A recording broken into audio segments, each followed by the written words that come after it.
Israel ने Iran द्वारा किए हमले का पलटवार करते हुए ईरान के कम से कम 20 सैन्य ठिकानों पर सटीक मिसाइलें दाग दी हैं। इस बीच 4 घंटे के बाद ही इजरायल में युद्ध के सायरन बजने लगे।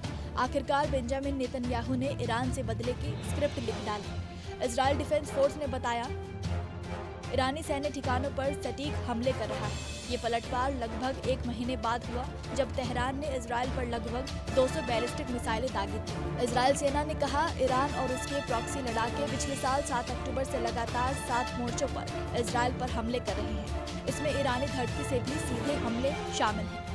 इजरायल ने ईरान पर हमले की दूसरी वेव शुरू कर दी है। देर रात ईरान के दक्षिण मध्य शिराज शहर में 5 अलग अलग स्थानों पर ब्लास्ट की खबर आई। ईरान पर इजरायली हमले के बाद पीएमओ ऑफिस की और तस्वीरें शेयर की गई हैं।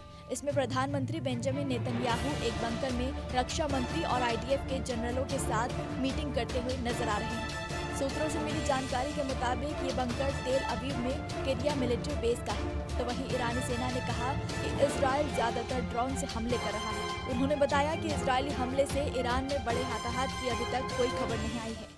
ईरान ने इजरायल को सैन्य कार्रवाई के लिए तैयार रहने के लिए कहा है। ईरान की ओर से कहा गया है कि इसमें कोई शक नहीं है कि इजरायल को बराबर की कार्रवाई का सामना करना पड़ेगा।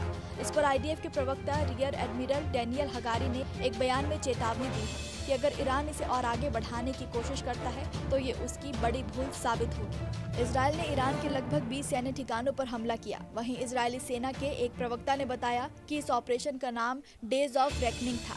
वहीं ईरानी सेना ने हमले की पुष्टि की है। ईरान ने बयान में स्वीकार किया कि इजरायल ने इलम, खुजेस्तान और तेहरान प्रांतों में 20 सैन्य ठिकानों को निशाना बनाकर हमला किया। इजरायल के 1000 से अधिक F-35 फाइटर जेट ने ईरान रडार को चौंकाते हुए बारूद बरसाया।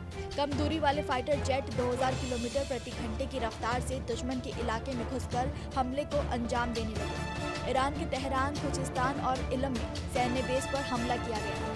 गौर करने वाली बात है कि ईरान को पहले ही हमले की जानकारी हो गई थी। इजरायल द्वारा ईरानी सैन्य ठिकानों पर हमले की घोषणा करने से कुछ घंटे पहले ही खुफिया जानकारी ईरान को प्रदान कर दी गई थी। बता दें कि इजरायल के ईरान पर हमले में 2 ईरानी सैनिक के मारे जाने की खबर है। तो वहीं ईरानी मीडिया ने इजरायली एयर अटैक से होने वाले नुकसान को मामूली बताया और इजरायली डिफेंस फोर्सेस पर हमले को लेकर बढ़ा चढ़ाकर दावा करने का आरोप लगाया।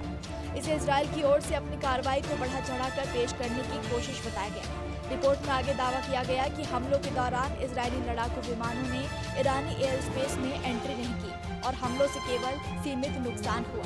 तो वहीं ईरान पर इजरायल के मिसाइल हमले के बाद भारत ने कहा, हम पश्चिम एशिया में बढ़ते तनाव और क्षेत्र में शांति एवं स्थिरता पर इसके प्रभाव से बहुत परेशान हैं।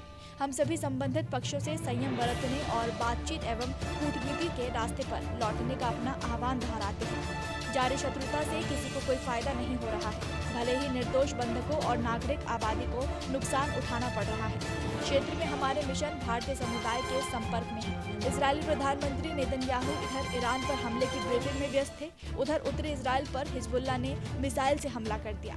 बताया जा रहा है कि सैकड़ों की संख्या में मिसाइल आने की वजह से दर्जनों इलाके में युद्ध के सायरन बजने लगे। इन इलाकों में भूकंप का रेड अलर्ट जारी किया गया।